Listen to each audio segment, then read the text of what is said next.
زخونة سب زخونة شمات كله يخلي مثلنا خوينا تجري حزي كجزي تجري حزي كم محدري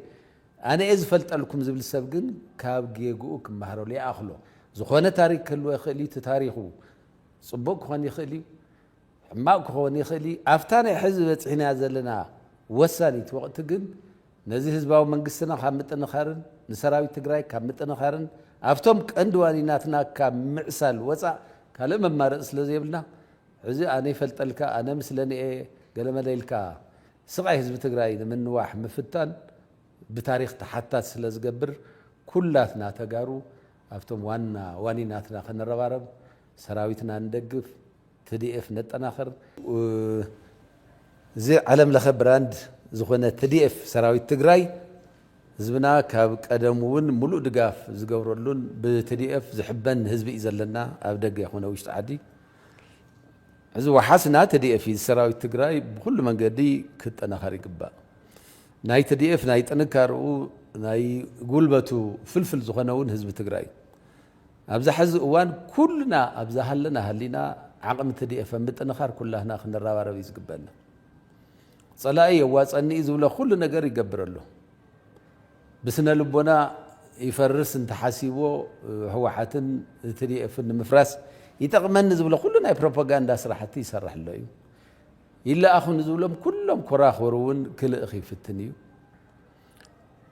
كم تاع أنت وزتجلس أون بزرة وتدراوي أسواراتون بقو المرعدون فتنتات يقبريو كاو حليفو نجع لباشات الناد عتقون بب خبابيك واقع الناي في التنيو زيهم كلهم كاب تاريخ كم مهارو زي خوليهم زخون وراري زخون عتقين حزب تجري سكينه يفلت سؤال كاب بقمته يكوننا نزارب زلنا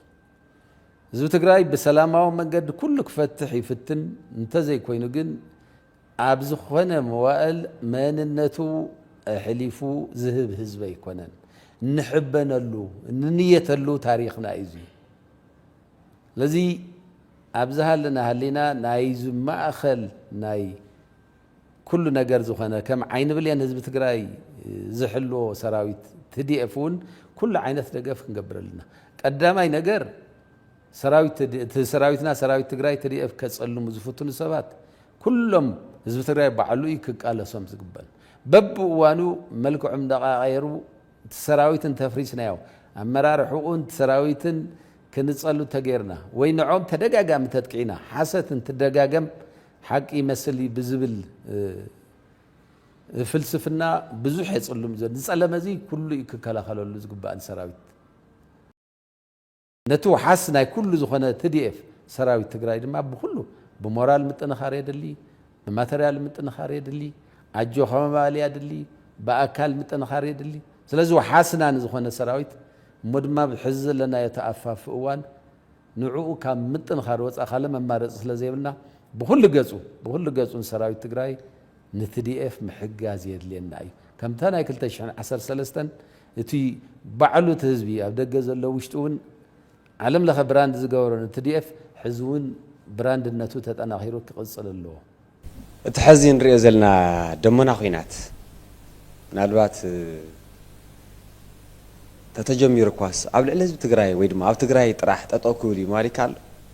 ኣብዚ ዝተረፍ ደይ መስለካ ኣብ ልዕሊ ትግራይን ጸላሊ ዘሎ ናይ ኩናት ሓደጋ ህዝቢ ትግራይ ኮነ ሰራዊት ትግራይ ዘይደልዩ እዩ ሕዚ እውን ልቢ ገይሮም ተን መሰረታዊ ጠለባትናን ተተመለሱ ይዝሐይሽ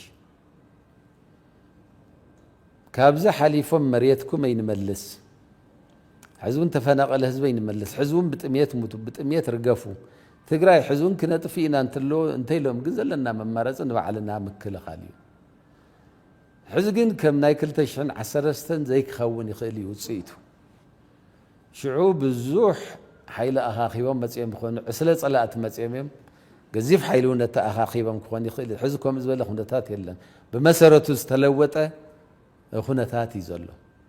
ከምቲ ናይ መጀመርያ እውን ከም ድላዮም ክኸቡና ዝኽእሉ ኩነታት እውን የለን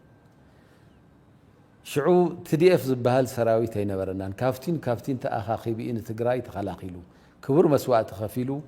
ዘኹርዕ መስዋዕቲ ከፊሉ ትግራይ ምድሓን ክኢሉ ዝኸፈልናዮ ዋጋ ኣይርስዓን ብጣዕሚ ረዚን ዋጋ እዩ ጽቡቕ መምህር ጽቡቕ ሓኪም ጽቡቕ ኢንጂነር ጽቡቕ ሓረስታይ ጽቡቕ ሰራዊት ብጣዕሚ ረዚን ዋጋ እዩ ካብ ኩሉ ተመረፀ ዋጋ ኢና ከፊልና ነባር ተጋዳላይ ሓደሽቲ ዝኣተው ዕርዮም ቃልሲ ዝመስረቱ ጀጋኑ ብዙሕ ጅግንነት ተሰሪሑ ብዙሓት ጀጋኑ እውን ሲኢና ግን ታ ዝደለይዋ ጸላእትና ግን ከሳኽዑ ይከኣሉን ትግራይ ህልውናኣ ክረጋገጽ ክኢሉ ገሊኡ ትውዕል ፕሪቶርያ እውን ብናይ ገሊኡ ቡራኬ ወይ ፍትወት ጠጠው ዝበለ ተሰማምዓና ይመስሎ እዩ ሳላ ህዝቢ ትግራይን ሰራዊት ትግራይን ክቡር መስዋዕቲ ዝኸፈለ እምበር ሶማ እትዮም ኢድኩም ሃው ክብልዮም ዝደልዩ ነይሮም እና ሳለ ጀግንነት ውዕል ፕሪቶርያ ተፈሪመ ኣሎ በታ ውዕል መሰረት ኩለን ተዝገብሩ ናብ ኩሉ ውጥጥ ናይ ማእተና ነርና ሕዙን ህዝቢ ትግራይ ኮነ ሰራዊት ትግራይ ውግእ ደልየ ይፈልጥን ውግእ ኣይኮነን ድልየቱኒ ዘይምለስ ተኮይኑ ግን እዚ ኩሉ ህዝብና እንዳሃለቀ ብጥሜት እንዳሃለቀ ተፈናቀሊ ኣብ ትሕቲ ጸላእ እንዳሃለቀ ግን ስኢልኩም ዓይንኩም ዓሚትኩም ከፈሉ ግን ኣይባሃል ሕዚ ዝሐሸ ኩነታት ኢና ዘለና ዝሐሸ ዝተወደበ TDF እዩ ዘለና ዝሐሸ ልምዲ ዘለዎ TDF እዩ ዘለና ዝሐሸ ተመክሮን ልምድታትን እውን ሒዙ እዩ ዘሎ ተኸባብያዊ ኩነታት ተዓለማዊ ኩነታት እዚ እውን ተለዊጡ እዩ ዘሎ እዚ ባህጊ ውግእ እኳ ተዘይሃለወና ሕዚ እውን ጠጠው ኢሎም ክሓስውን እዚ ሕዚ ኣኪቦሞ ዘሎ ሰራዊትን የዋፀና ዝብልዎ ብኡ ውግእ እንተኮይኑ ግን ህዝቢ ትግራይን ሰራዊት ትግራይን በዚ ርዒዱ ዝገድፎ ነገር የለን ተተኻኢሉ ሕዚ እውን ሰላም ሰላም ሰላም ቀዳማይ ሕርያ ህዝቢ ትግራይን ሰራዊት ትግራይን እዩ ኣይኾነን እንተኢሎም ግን ኢድናን እግርናን ዓፃፂፍና ከም ድላይኩም ግዝኡና ከም ድላይኩም መንበርክኹና ከም ድላይኩም መጥፉእና ኢሉ ዝፅበ ሰራዊት የለን ከከም መመፃፅኡ ብሰላም ተኾነ ይሕይሽ ከም ተገሊኦም ዕሱባቶም ኮራኽሮም ዝብልዎውን ግን ዓቕሚ የብሎምን ኣይበሃልን ንመንነቱ ንመሰሉ ዝብገስ ህዝቢ ዝተለዓለ ህዝቢ ዓብዪ ዓቕሚ ባዕሉት ዕላማ እዩ ስለዚ ነዚ ዓብዪ ዕላማ ሒዙ ዝሐሸ ልምዲ ሒዙውን ልምዲ ዘለዎ TDF ሒዙውን ግን ግድን ክንወግአካ ኢና እንተኢሎም ግን ስቕ ኢሉ ዝርኢ ሰራዊት ከም ዘየለ ምፍላጥ ከድል እዩ ብላዕሊ ብዝመፁ ምስሌነታት ክመሓደር ዝድለ ህዝቢ እዩ ዘሎ ንከም ዝበለ ነገር ድማ ህዝቢ ትግራይ ይቕበልን እዚ ዓላማ እዚ ህዝቢ ትግራይ እውን ጀግና ዝገብሮ ፅኑዕ ዝገብሮ እዚ ዓላማ እዚ ሰራዊት ትግራይ እውን ፅኑዕ ዝገብሮ ጀግና ዝገብሮ ቀደም እውን ተኾነ ብ5 ብረት ብ10 ብ20 ሰብ ጀሚርካ ደርጊ ዝኣክል ዓብዪ ሓይሊ ደምሲስካ ን27 ዓመታት ዝኣክል ተኣምር ዘበለ ልምዓት ከምፅእ ዝኽኣለት ዓላማ እዩ እቲ መስመር እዩ ነቲ ዓላማ ዝውፈ ሰራዊት ምህላው እዩ ስለዚ እዞም ከም ዝበሉ ሰባት ስለዘይፈልጥዎ ይመስለንን ህዝቢ ትግራይስ ዘይተመለሰ ሕቱእን ምምላስ ብሙሉእ ጅግንነት ከም ዝሰርሕ ስለዘይፈልጥዎ ይመስለንን ሕዚ እዞም ሰባት እዚኦም ተባላሽዮም ኣለዉ ተዋሪዶም ኣለዉ ቦትኦም እሱ እዩ ናብ ሕሽክርና ጠቕሊሎም ኣትዮም ኣለዉ ናብ ሕሽክርና ዝኣተወ ቁልቁል ምኻድ ዝጀመረ ሰብ ድማ ካብ ዝወፃእ ክመፀእ ይኽእል ሕዚ ንሪኦ ዘለና ኣነ እየ ተኣማኒ ሓሽከር ኣነ እየ ተኣማኒ ሓሽከር ኣነ ቀዲመ ምሳኻ ዝነበርኩ ኣነ እየ ሕዚ ናይ ሕሽክርና ቅድድም እዩ ዝረአ ዘለዎ ኣብ ኣዲስ ኣበባ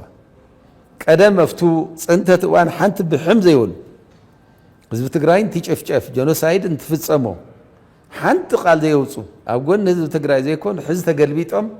እንታይ ሓፈሩ እኳ ዓሻስያ ክንድስተር ይግተር እዩ እንታይ ሓፈሩ ሕዚ ለመጣ ይሓልፉን ዓቕሚ የብሎምን ውግእ የብሎም ዝበሃል ዓቕሚ ዝፈጥር ተተበገስካሉ ዓላማ ስለ ዝኾነ እዚኦም ሕሱራት እዮም ቀረባ እዋን ዝተወሰነ ውሳነ ስዒቡ ኣብ ልዕሊ ሰራዊት ዝፈጠሮ ስምዒት እንታይ ዝመስል ከመይ ምግላፅ ይከኣል እቲ ሕዚ ተወሲኑ ዘሎ ውሳነ ንዑ መሰረት ገይሩ ናብ ቦትኡ ተመሊስ ዘሎ መንግስትናን ተወከልቲ ናይ ህዝብን አንተ ከም ዝገለጽክዎ ውጽኢት ናይ መስዋዕትነትናን ውጽኢት ናይ ምግዳልናን እዩ ሕዚ እውን ህዝቢ ትግራይ ሓንተን ዘይሰሓታ እንታይ ብምስሌነ ምምሕዳር ይኣክል ይዝበሃል ተቃሊሱ ካብ ምስሌነ ወፂስ ሕዚ እውን ብምስሌነ ከመሓደሩ ዝደልዩ ሰባት እኒአው حزب قلص نريو زلنا تزباو منغستي بحزب تمرصنا بوتو مصيلو حزب قلطيف كان مستطعم يزدلي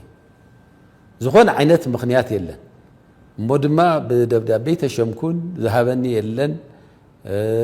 زتقبلكو يلن ناتباله حزنتي بحزب تمرص منغست متعنقات زخون عينت مخنيات يلون معالتታት مصوارون ايكال زتمرص منغست له زتمرص منغستي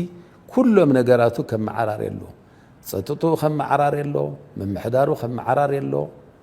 افتن مسرتاو نا حزب تግራይ ጥቅምታት ምንም ድርድር የደለን حزب ጠንኪር ካም ስራሕ ይዘደል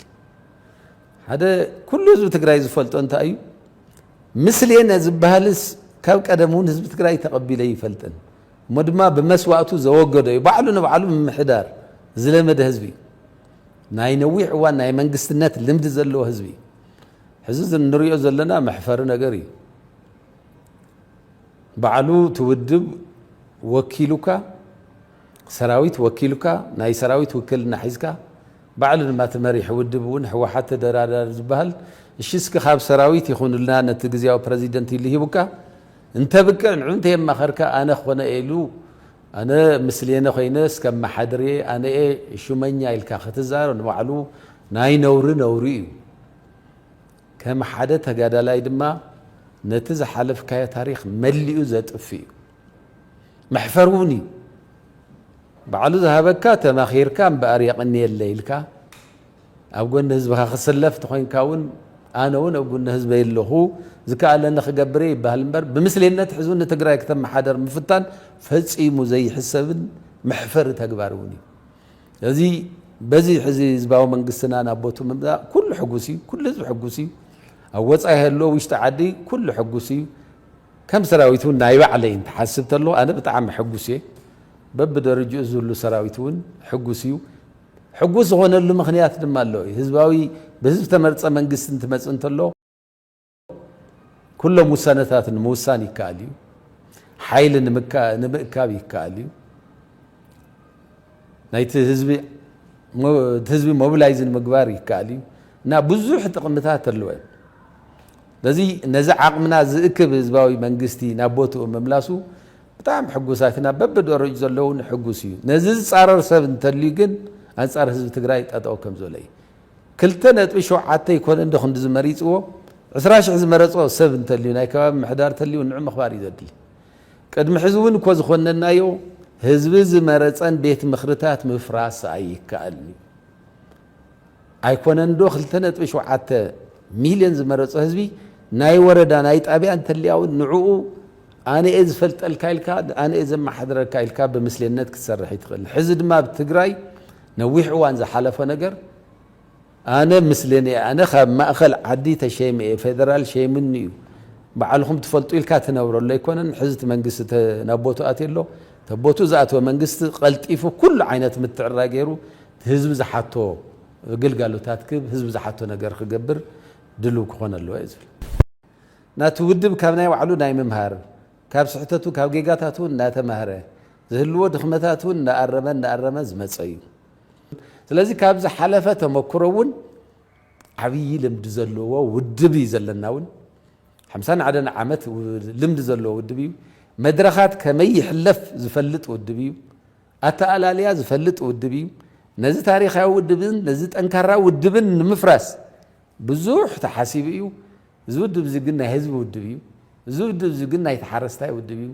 ناي تدخا ودبيو ناي تختمتاي ودبيو ناي كل حزب تግራይ ودبيو صيل كتطفطيف استسرح ስለዚ يكون بمسواتነት هذا صودبن صنوع مسرت زلو ودبن ስለዚ ኾነ ካፍቶም ዝحلفو ናይ ጸገማተ ፈታተሓ እንዳተማረ ጠንኪሩ ዝወጽዩ እርግጸኛ ድማ ሕዝቡን زم حزلو فتنات حزب حزكا خمسة ولا صنع حزب حزكا زي سجروا يكونن تمناي إذا حلفوا لمدتاتنا حزنا كنسجروا منازل صنع أمنتي زلل حزي صلاقي تا قعصو ناب ميديا تግራይ بمدر واي تجارون إنه علون كبالعو زجورو خيارات صعرتات سفحتيهم زلوا مسأنا زولو أنصار حزب تግራይ تأتو زول أكلاتون اللو تايتولو نجار هلوكا حزب قال يوم طري سراويت ስለዝወሰደ ሰራዊት ገሊኦም ከይዶም ወይ ከምዚ ስለተወሰነ ጉባኤ ስለተወሰነ ገለ ሃዲሞም ዝበሃል ኣሎ እዚ ፖለቲካው ኣይኮነን ብልጽግና ሓሲቡ ዝገብሮ ውዕል ፕሪቶሪያ ምስ ተፈረመት ሰራዊት ትግራይ ናይ ምፍራስ ሕወሓት ናይ ምፍራስ ቁልፍ መደብ ሒዙ እዚኦም እንተፍሪስካ ህዝብ ትግራይ ድላይካ ምግባር ዝከኣል ኣብ ቀንዲ ዋኒና ኣብ ቀንዲ ጉዳይና ምእንታ ኸይንውዕል ጉዳይ ምዕራብ ትግራይ ከይንዝቲ ጉዳይ ተፈናቀልትና ከይንዝቲ ጉዳይ ኢኮኖሚያዊ ሕውየት ከይንዝቲ ጉዳይ ስድራ ስዋኣትናን ውጋኣትናን ንሕክመሉ ምእንታ ከይንዝቲ ኣብ ካልእ ኣጀንዳ ክንፅመድ ናይ ባዕሎም ዕጡቋት እዮም ዘዳሉ ነይሮም ጥቅምቲ ሕዳር 2017 ጀሚሮም ኣብ ዓፋር ምድራብ እዮም ዝገብሩ ነይሮም ይተኽሉ ነይሮም እዮም ኣብዚ እውን ንዖም ተለኣኽቲ ዝኾነ ውሽጢ ሰራዊት እውን ገንዘብ እንዳሃቡ ይተኽሉ እዮም ነይሮም ስለዚ ናይ ነዊሕ እዋን ትህልሞም እዩ ሰራዊት እውን ኣብ ክልተ እንተተኽኢልሎም ክከፋፈለሎም ሕወሓት እውን ተኽኢሉ ክከፋፈለሎም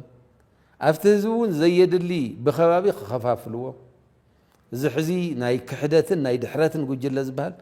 ግርም ይብለና ኣነ ናይ ለውጢ ሃዋርያ መሲሎም እንትቐርቡ ኣብ ስርቂ ዝጠለቐ ኣብ ጉሕለት ዘሎ ብኸባቢ ዝሽጎጥ ናይ ክሕደት ድሑር ሓይሊ ናይ ለውጢ ክኾነ ይኽእልን ለዞም ሰባት እዚኦም ከም ቀንዲ ተላኣኽቲ ወሲዱ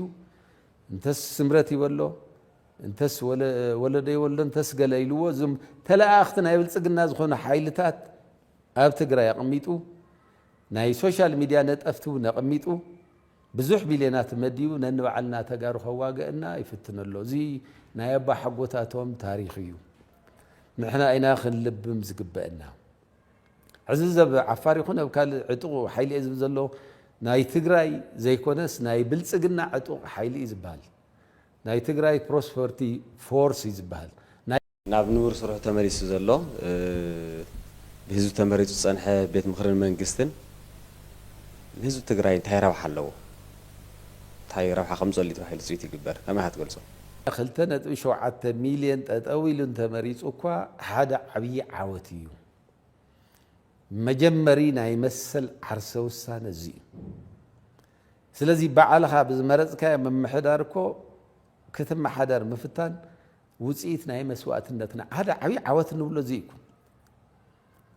ነዘበናት ወለድና ጀሚሮም ብዙሕ መስዋእቲ ዝኸፈሉ እኮ ትግራዋይ ባዕሉ ንባዕሉ ክመሓደር ዓርሰ ውሳን መሰል ዓርሰ ውሳኑ ባዕሉ ንክውስን ካብ ዝገብሩ መሰረታዊ ዕላማታት ሓደ ብህዝቢ ዝተመርፀ መንግስቲ ስለ ዝኾነ እዚ ሓደ ዓብዪ ጥቕሚ እዩ ጥቕምታቱ ብዙሕ እዩ ሓደ ናይ ባዕልና መንግስቲ እዩ ንትግራይ ዝጠቅም መፍቶም ብሄራዊ ረብሓ ህዝቢ ትግራይ ዝጠቕሙ ኣዋጅات ዝጠቕሙ ውሳነታት ክውስን ትፅቢት ትገብረሉ መንግስቲ እዩ ካልኣይ ብሄራዊ ዓቕሚ ህዝቢ ትግራይ ነቶም ሃፍትታት ትግራይ ዝበሃሉ ብቁጠባ ተጠቒሙ ዓቕሚ ኩሉ ናይ ትግራይ ክእክብ ዝኽእል መንግስቲ እዩ ኣብቶም መሰረታዊ ረብሓታት ህዝቢ ትግራይ እውን ከይተደራደረ ንተዓዋታይነቶም ዝቃለስ መንግስቲ እዩ ብኣውርኡ ድማ ናይ ባዕልና ናይ ተጋሩ ንተጋሩ ዝሰርሕ መንግስትና መምፁ ዓብዪ ረብሓ እዩ ዘሎ ዝኾነ ክትደራደር ዝኾነ ክትሰማማዕ ዝኾነ ውሳነ ክትውስን እውን እኮ ናይ ባዕልኻ መንግስቲ የድሊ እሞ ድማ ልክዕ ከም ሪፈረንደም ኣብ ዕሩይ መፀገሚ ኩነታት ልዕሊ 2.7 ዝመረፆ መንግስቲ እንትኾን ፍሉይ ትርጉም እዩ ዘለዎ ሓደ ስጉሚ ነቲ መሰል ዓርሳውን ውሳነ ህዝቢ ትግራይ መረጋገፂ ሓደ ዓብዪ ስጉምቲ ንቕድሚት እዩ በዚ መንገዲ ዝተረዲእና ኢና ዝኾነ ምስሌነ ዝፃወተላ ትግራይ ክትህሉ ፈፂሞ ይግባእ ዝኾነ ሰብ እውን ነዚ ክዕንቅፍ ዝፍትን እንተልዩ ባዕሉ ክሓፍር ዘሎ ዝኾነ ታሪክ ይሃልዎ ህዝቢ ዝተመረፀ ቤት ምክርን ብህዝቢ ዝተመረፀ መንግስትን እንተመፅኡ ነዚ ክትዕንቅፍ ምፍታን ብዝኾነ መንገዲ ምኽኒት ክኸውን ኣይኽእልን ኣብ ጎኒ ዝኾይና ኢና ኩላህና እውን ክንሰርሕ ዘለና ንኩሉ ነገርስ መበገሲና እይቱ ሕዚ ተመሊሱ ዘሎ መንግስትና ሰራዊት ኢትዮጵያ ብኣብዝሓ ሰራዊቱ ዝተፈላለዩ ጋዕገልጠማቱ ናብ ትግራይ የፀጋዕ ከም ዘሎ የጓዓዝ ከም ዘሎ ተደጋጋሚ ዝተፈላለዩ ኣካላት እናተገለፀ መፅኡ እዩ ኣብ ባይታ ዝረአ ዘሎ ጭቡጥ ሓቂ እውን እዩ እሞ ብፍላይ ገለገለ ኣካላት ድማ ተለይሉ ክኣቱ እውን እሞ እንደገና መሊሱ ኣብ ልዕሊ ትግራይ እውን ጨፍጫፍ ንኸካየዱ እውን ዝዕድሙ ዘላዓሉ ኣካላት እውን ኣለዉ كميتر يزي إذا عقم يبلكم سقيلكم تنبركخو سقيلكم إيده هاوزبل بروباغندا يزول أبزي نايس راح مقل غير ملو عتوق حيل زبها أو كابينا سفيرو حزمت أخو صباح مس أخو يزبزلو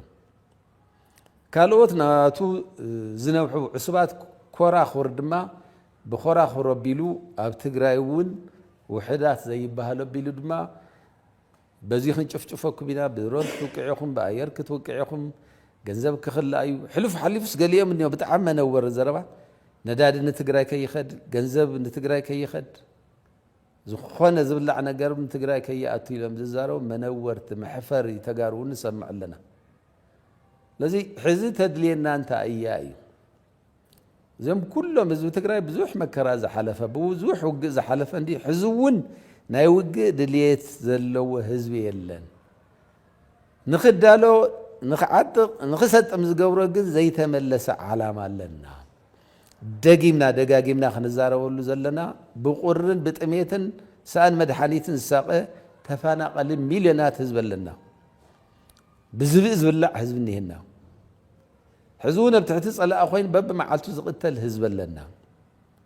حزون تخبيبنا خنت أمي دموز خلا نداد خلا كل خلا حزب هجنا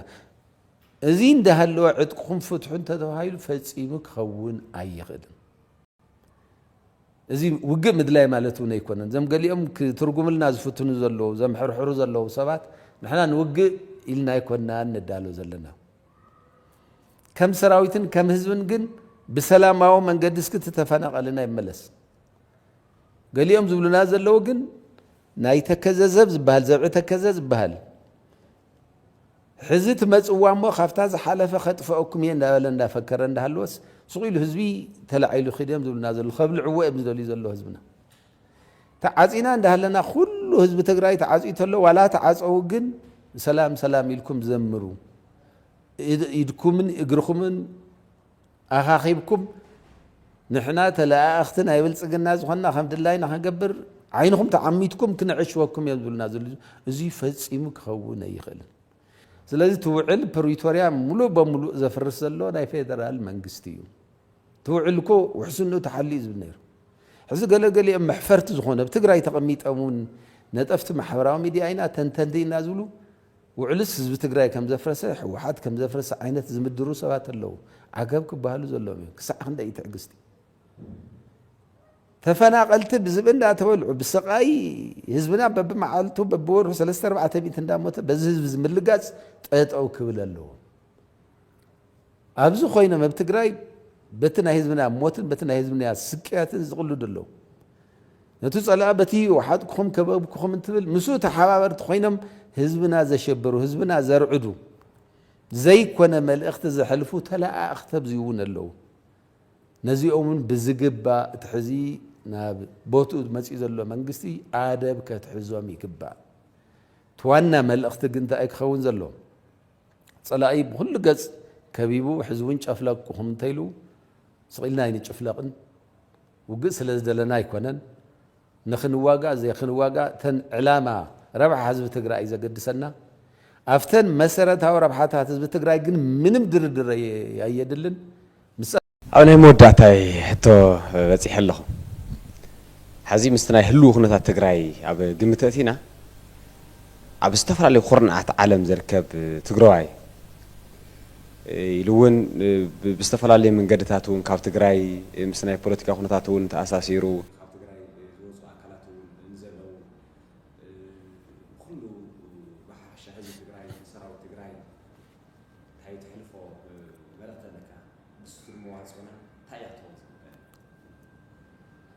أنا خم أبال سراوي تجراي كحلفوز دل مل أخت انتهلوا زبنات تطاويل الزلوا على ما يفلتي حزقتي من نازل صقمون يفلتي هذه كفافي لك حلفوز دل انت خنتا قدم زبلنا نملا حزبنا وش تعدنا بدقن زل حزبنا حزبنا بون تديف كوينو ناي كله ناي صنعاتو ناي مورالو ناي جغنتو منጭ حزبنا ايمو كمتنا يقدم ناي مختخا حزون بفصم حدنت ابغوني تديف سراوي تግራይ ططوبل كبل يدلي غنياتم ዝኩሉ ንዓወታትና ምንጭ ዝኾነ ሰብ ደገ ዘሎ ዳያስፖራውን ዘርአዮ ጽንዓት እዩ ውሕዳት እንዳሃለና ብቁጽርና ተኣምር ተባሂሉ ልዕሊ 13 ግዜ ኣብ ሴኩሪቲ ካውንስል ሹም ትግራይ ክለዓል ዝገበረ ጀግና ህዝብና ሕዚ እውን ትጽንዓትሱ ናብ ቦትኡ ክምለስ ኣለዎ ኣብ ውሽጢ ዓዲ ዘሎ ህዝብና ድማ ንደቁ ስንቅስ ዕጥቅስ ሞራል ብምዃን እዚ ጎዲልዎ ዘይበሃል ኣስተዋፅኦ ዝገበረ ህዝቢ ሕዚ እውን ብፍጹም ሓድነት ኣብ ጎኒ ንሰራዊትካ ድጋፍ ኣጠናኽር ሕዚ ጸላእትና ሓድነትና ከሽርሽር እዮም ዝፍትኑ ሓድነትና ብኸባቢ ይፈላለን ኣብ ትግራይ ሓደ ኢና ካብ ጫፍ ናብ ጫፍ ሓደ ዓይነት ህዝቢ ኢና ኮነ ኢሎም ብፕሮፓጋንዳኦም ብሶሻል ሚድያ ብሜይንስትሪም ሚድያ ብተለኣኽቶም ኣቢሎም ሓድነትና ክፈላለዩ እንትፍቱን ፈጺምና ክንሰምዖም ኣይግባእን ብፍላይ ዝኸባቢ እንዳጠቐስካ ተሓደ ህዝቢ ናይ ተሓደ ህዝቢ ፀር ከም ዝኾነ ዝግበር ነገር ህዝብና ፈጺሙ ነዚ ክቃለሶ ይግባእ መንግስቲ እውን ኣብዚ ዜሮ ቶለራንስ እዩ ከባቢ ንከባቢ እንዳጣቐሰ ዝሕሰብ ኣብ ትግራይና ፈጺሙ እንዳባእሰ ዝነብር ሰብ ክህሎ ይግባእን ነዚ ጥብቂ ክትትል የድልዮ እዩ እዞም ነጠፍቲ ማሕበራዊ ሚድያ እዮም ዝበሃሉ እዞም ኣብ ሜይንስትሪም ሚድያ ዝሰርሑ ሰባት ጋዜጠኛታት ዝበሃሉ ሕዚ እንታይ ተዋኒና ኣብቲ ቀንዲ ዋኒና ክንረባረብ ይግበአና ቀንዲ ዋኒና ሕዚ እውን ናይ ህልውና ሓደጋ ገጢሙና ኣሎ ሕዚ እውን ብሚልዮናት ዝቁፀር ህዝቢ ተፈናቂሉና ዘሎ ኣብ ትሕቲ ጸላእ ዝሳቀ ህዝብና ኣሎ ካብዚ ዋኒን እዚ ክንወፅእ ይግበአናን ብርዕና እንተኮይኑ ሓሳብና እንተኮይኑ ኩሉ ዝገጥምስ ዝፅሕፍስ ዝደርፍስ ዝናጣጠፍ ብምሉ ካብቲ ብሄራዊ ኣጀንዳናን ብሄራዊ መኸተናን ወፃእ ክኾን ኣይግባእን ኣብዚ ነንባዕልኻ ሽም ንምጥፋእ ከባቢ ካብ ከባቢ ክተበኣስ ካብ ትውዕል ኣብቲ ቀንዲ ውራይ ምርብራብ ይዘልየና ሕዚ መንግስትና ተመሊሱ ኣሎ መንግስትና እውን ጥንክር ኢሉ መንግስቲ እውን ሕግን ከኸብር ኣሎ ብሕጊ ዘይግዝኡ ህዝቢ ንህዝቢ ዘባእሱ ኣብ ውሽጢ ትግራይ ኮይኖም መኸተና ዝሕንሽሹ ሽም እንዳጥፉ ዝውዕሉ እውን ብሕጊ ክሕተቱ ክንዲ ዝከኣል ድማ እቲ ብሄራዊ ዓቕሚ ዝበሃል ድማ ንምትእኽኻብ ዘኽእል ምንቅስቓስ ክገብርን ስራሕቲ ክገብርን ሕዚ እውን ልዕሊ ትግራይ ዝኾነ ሰብ የለን ፖለቲካ ውድብ እየ ዝብል እንተልዩ እውን ሕዚ ንወራዝ የለ ይኮነ ናተይ ፖሊሲ ይበልፅ ናይ እከለ ፖሊሲ ይበልፅ ኢልና ትግራይ እንትትልያ እሱ ምግባር ዝከኣል ደጋጊመ ክብሎ ዝደሊ ትግራይ እንትህሉ ጽቡቕ ፖለቲከኛ ትኾን ትግራይ እንትህሉ ጽቡቕ ነጋዳይ ትኾን ትግራይ እንትህሉ ህዝቢ ትግራይ እንትህሉ ኢኻ ድላይካ ምዝራብ ዝከኣል ስለዚ ገጢምና ዘሎ ናይ ህልውና ሓደጋ ከይመከትና ካብዚ ውራይ ዘውፅእ ነገራት እንዳምፀኻ ንትግራይ ምሕማስ ኣብዚ መኸተን ዝተሰለፉ ሓይልታት ምንኣስ ምንቁሻሽ ጠጠው ክብል ኣሎ ደጋጊምና ዝበልናያ ኣብቲ ናይ ዝሓለፈ ውሳነታትና እውን ቀይሕ መስመር ኢልና ዘቐመጥናዮ ብዝኾነ መንገዲ ህዝቢ ትግራይ ንዘካይዶ ዘሎ መኸተን ምንቁሻሽ ፈጺሙ ክፍቀደ ይግብኦን ነዚ ዘናኣስ ክሕተት ይግብኦ ካብቲ ቀንዲ ዋኒና ጉዳይ ተፈናቐልትና ጉዳይ ሉዓላዊ መሬትና ጉዳይ ህልውናና ከውፅእ ንዝፍትን ሰውን መልክዕ ምትሓዝ የድሊ ናብ ኩሉ ኣብ ዓለም ሙሉእ ዘለና ተጋሩ ኣብ ደገነ ውሽጢ ንርከብ ከምታ ናይ 2013 ዝነበረትና ሓድነት ኣብኣ ጸኒዕና ልዕሊ ትግራይ ዝኾነ የለን እቶም ዋና ዋኒናትና ብሄራዊ ረብሓ ህዝቢ ትግራይ ምርጋጽ ኣብቶም ብሄራዊ ረብሓታትና ድማ ዕንቅፋት ዝኾኑ ጸገማት እንዳለለና ክንቃለስ ኩሎም ዝምልከቶም ኣካላት መንግስትና ተመሊሱ ኣሎ ኣብቲ ብሄራዊ ዋኒና ኣብኡ ትኩረት ገይሩ ንክሰርሕን ሓይሊ ክተኣኻኽብ ኣሎ ኩሎም ሓይልታት ክእከብ ዝኽእሉ ኣብኡ ክተኣኻኽቡ ኣሎ ልክዕ ከምታ ናይ 2013 ዝነበረና ብሄራዊ ሓድነት ህዝቢ ትግራይ ሕዚ እውን ብስጡም ሓድነት ነቲ ወሓስ ናይ መኸተና ዝኾነ TDF ሰራዊት ትግራይ ብኩሉ ዓቕሙ ምጥንኻር ኣብቶም ብሄራዊ ዋኒናትና ዝወፁ ሰባት ተልዮም ድማ ካብኡ ንዝወፁ ሰባት ድማ ብኸባቢ ክኸፋፍሉና ነንባዕልና ክንናቋቆር መእተው ናይ ጸላእቲ ዝኾኑ ሰባት ተልዮም ድማ ስርዓት ክገብሩን ብሕጊ ክትሓዙን እዚ ይኣክል ክበሃሉን ይግባእ ሕዚ እውን ካብ ቁፅርና ንላዕሊ ክንሰርሕ ዝገበረና ሓድነት ኣብ ቦቱ እዩ ዘሎ ኣብ ህዝብና ዝረአ ፀገም የለን ኮነ ተባሂሉት ናይ ህዝብና ሓድነት ንምዝራግ ዝሰርሑ ዘለዉ ግን ህዝብና መላእ ህዝብና ክቃለሶም እዩ ዝግባእ መንግስትና እውን ነዚኦም ኣደብ ከትሕዘሉ ሕዚ ስሩዕ ብህዝቢ ዝተመረፀ መንግስቲ እንተመፅኡ ብዙሕ ነገር ከተዓራሪ ይኽእል ኢልና ኢና ተስፋ ንገብር ኩሉ ትግራዋይ ዝኾነ ረብሓ ትግራይ የግድሰኒ እዩ ዝብል እዞም ተፈናቐልትና ምስ ስቃይ ናይ ተፈናቐልትና ይሕመኒ እዩ ዝብል ኣብ ወፃኢ ሃሎ ውሽጢ ዓዲ ነተን ዋና ብሄራዊ ኣጀንዳታትና በብመዓልቱ ንዕአን ቀንዲ ውራይ እንዳገበረ ክረባረብ ይግባእ ካብዚ ወፃኢ ዝኾነ ግን ዝኾነ ውዳበ ይሃልዎ ዝኾነ ፓርቲ ይሃልዎ ዝኾነ ነጣፊ ማሕበራዊ ሚድያ ይኹን ዝኾነ ተንታኒ ይኹን ነቲ ብሄራዊ መኸተ ንምንኣስ ነዚ ወሓስ ናይ ህዝቢ ትግራይ ዝኾነ TDF ምንኣስ ነዞም ብሄራዊ ክብርታትና ምንኣስ ነቶም ጠንከራ ብሄራዊ ውዳበታትና እንዳነኣሰ መሳርሒ ናይ ፀላእ ክኸውን እንተኮይኑ ግን እዚ ዕድመ ናይ ስቃይና ናይ ተጋሩ የብዝሕ ስለ ዘሎ ካብ ብሕዚኡ ክረመሎ ብሕጊ እውን ክሕተተሎ ሓላፍነቱ እውን ክዋፃሎ